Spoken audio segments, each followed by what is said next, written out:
Antes de entrar no assunto que venho tratar nessa tarde, eu fiz questão de não fazer uma parte à senadora Rose de Freitas para poder falar daqui, senadora Rose de Freitas, eu fiz questão de esperar Vossa Excelência deixar a tribuna para falar sobre a importância que eu vejo de Vossa Excelência à frente da liderança do governo, pela capacidade que Vossa Excelência tem de aglutinar a situação, a oposição.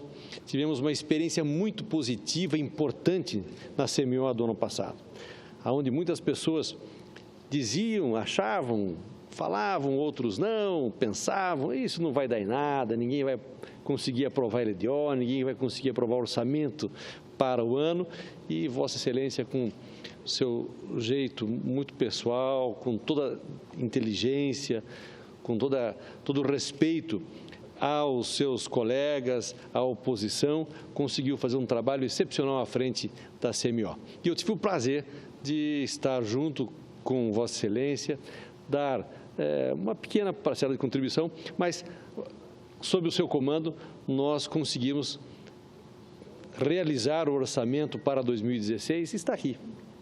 O orçamento hoje, o governo está trabalhando sobre o trabalho que realizamos na CMO do ano passado.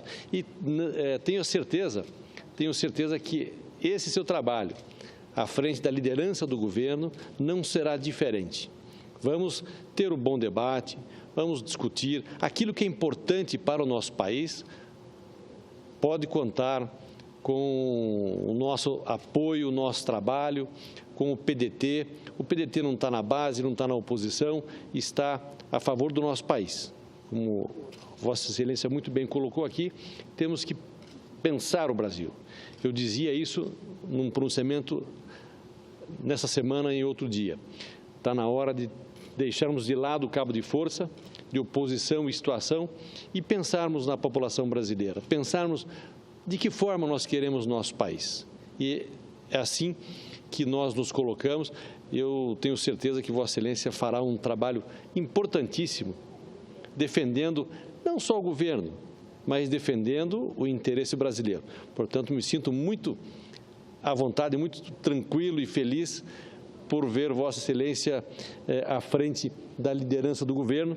Pode contar conosco naquilo que for importante para o desenvolvimento e para que a gente possa sair dessa crise nesse momento delicado que nós atravessamos. E não há outra maneira, a não ser através do trabalho. Eu acompanhei a votação das estatais, onde foi definido que somente técnicos devem estar à frente dos cargos das estatais. Eu achei ótimo isso. Poderíamos estender isso também aos ministérios. Os ministérios também estão precisando de técnicos. Não quer dizer que não sejam políticos, mas tem político técnico no segmento A, tem político técnico no segmento B, não pode trocá-los de função, senão a coisa se embaralha e nós não poderemos ver as coisas acontecerem. O grande exemplo que nós temos é o nosso que eu digo, do país, nosso ministro da Agricultura. A pessoa certa, no lugar certo, com uma capacidade, com um conhecimento amplo.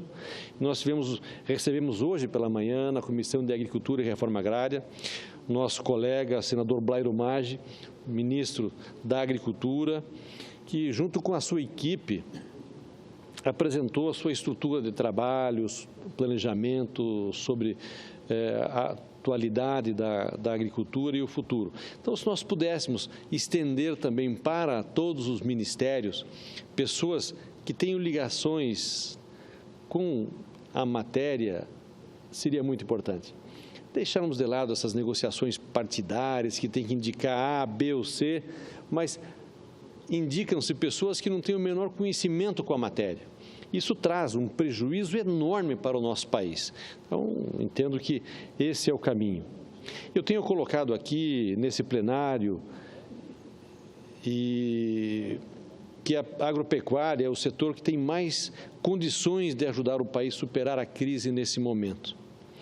E ficamos muito satisfeitos em saber que o ministro Blário está tomando as medidas acertadas no sentido de fortalecer ainda mais o setor agropecuário, para que seja, de fato, uma das principais vias de superação da atual crise econômica, por seus efeitos de capilaridade virtuosa em todo o restante da economia, influenciando positivamente todos os setores da economia brasileira. O ministro tratou de praticamente todas as secretarias e ações estratégicas da sua pasta. Destacou o bom trabalho da sua antecessora, senadora Cátia Abreu, e disse que dará continuidade a esse trabalho, impondo uma dinâmica mais agressiva para que o Brasil atravesse mais rapidamente esse período. Mas o importante foi o reconhecimento que o senador Blário fez pelo trabalho da senadora e ex-ministra Cátia Abreu à frente do Ministério da Agricultura.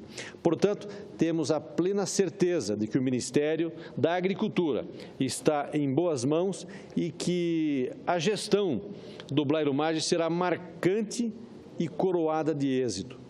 Dentre tantos assuntos abordados pelo ministro, destaco apenas 3. A questão da defesa agropecuária, o desejo de o MAPA assuma a regularização fundiária diante da extinção do Ministério do Desenvolvimento Agrário e as estratégias do MAPA para o controle do preço interno dos principais grãos, como feijão, milho, soja, para controlar a inflação e os preços dos alimentos da mesa dos brasileiros. No que diz respeito à defesa agropecuária, ficamos animados com a determinação do ministro Blário em modernizar esta importante atividade do setor do agropecuário.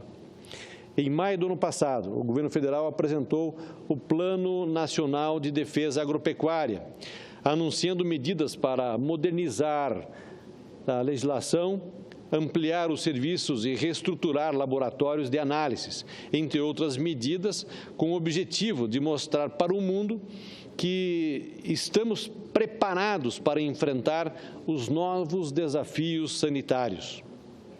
Na época, o governo anunciou investimentos na ordem de 24 milhões de reais a serem feitos em 2016 e 2017, no fortalecimento de 15 agências estaduais de defesa agropecuária por meio de convênios. No entanto, embora o volume de recurso para o tamanho da nossa agropecuária seja pouco, até hoje menos de 30% foi aplicado, apesar da necessidade dos estados e da cobrança de realizarmos no Senado através da Comissão de Agricultura. O ministro se comprometeu em aplicar os recursos previstos e estabelecer também parcerias público-privadas com estados e municípios para dar mais agilidade ao serviço de vigilância, fiscalização e defesa sanitária. Em novembro do ano passado, realizamos uma audiência pública da Comissão de Agricultura do Senado, em conjunto com a Assembleia Legislativa de Rondônia e Porto Velho, para discutir o mercado da carne bovina e a defesa agropecuária do nosso estado de Rondônia. Naquele momento, deliberamos pelo encaminhamento, reivindicações de urgência aos Ministérios da Agricultura e da Fazenda e do Planejamento, todas com o objetivo de assegurar o trabalho de defesa agropecuária necessários para a produção, beneficiamento e principalmente para a exportação da carne bovina do nosso estado de Rondônia. Na oportunidade, solicitamos a imediata retomada dos convênios entre o Ministério da Agricultura e o Governo do Estado, para que os profissionais concursados da SEAGRE e também da IDARON e das prefeituras municipais possam ser inseridos nos trabalhos de fiscalização, visando a certificação para o mercado interno e também que o Ministério da Agricultura contratasse os 12 médicos veterinários e técnicos federais agropecuários para a Rondônia, já aprovados em concurso realizado em 2014, cujo concurso vence agora no mês de julho desse ano. Se não forem contratados, nós vamos perder todo esse trabalho que foi feito. Uma outra deliberação da audiência foi uma proposta para discutirmos no Congresso Nacional a mudança na legislação permitindo a parceria público-privado no trabalho de defesa agropecuária. Hoje, o ministro Blaylo nos informou que esta será a política a ser implantada pelo MAPA, que acreditamos, se resguardarmos os termos dos acordos internacionais que o Brasil é signatário, será uma solução para a questão da defesa agropecuária no que tange aos aspectos da fiscalização. Outra questão que pedimos ao ministro é, de novo, mais uma vez, a contratação dos 12 fiscais já aprovado em concurso.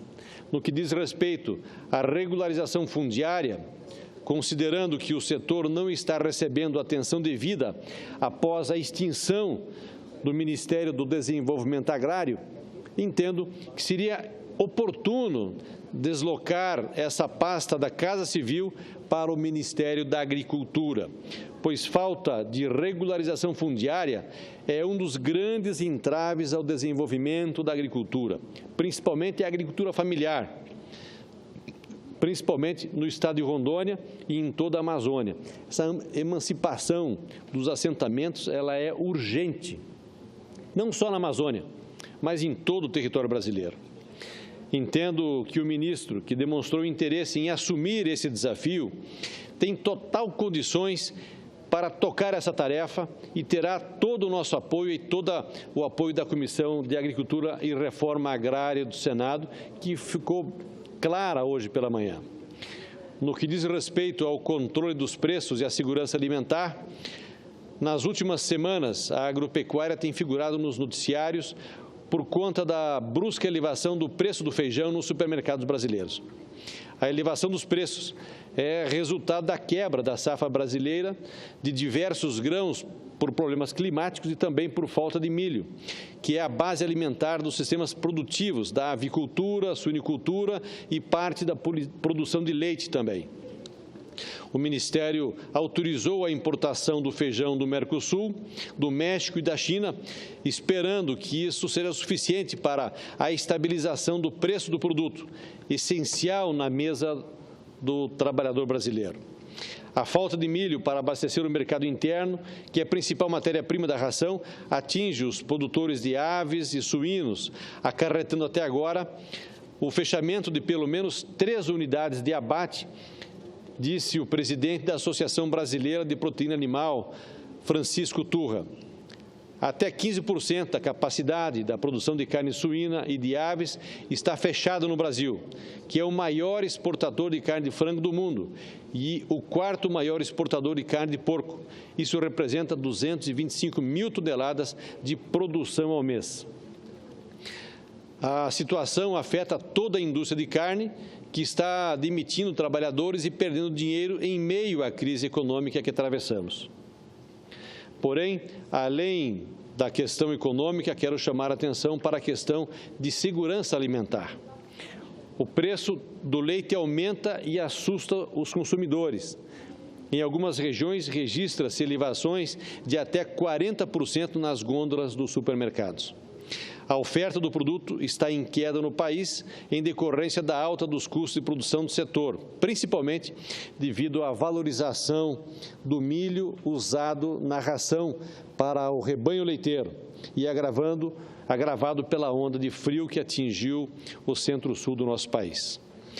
O Brasil exportou muito milho nesse ano, elevando também o preço no mercado interno, o que acarretou um impacto significativo no custo de produção de proteína animal. O governo liberou estoque de seus armazéns e aliviou limites à importação de milho para ajudar a atender a demanda interna, mas os preços permanecem acima dos R$ 53,00 a saca.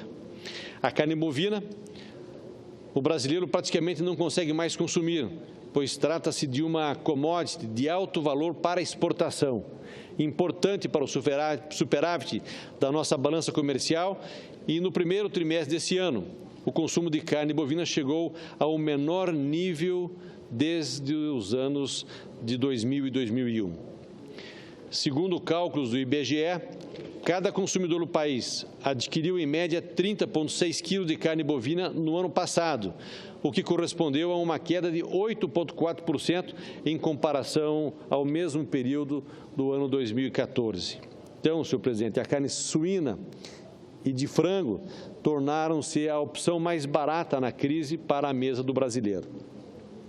Nesse momento, o governo precisa tomar decisões para preservar a oferta de carne, de frango, suínos e ovos a valores adequados ao momento de crise que atravessamos no nosso país. Precisamos preservar a soberania e a segurança alimentar na mesa e pensar na questão nutricional.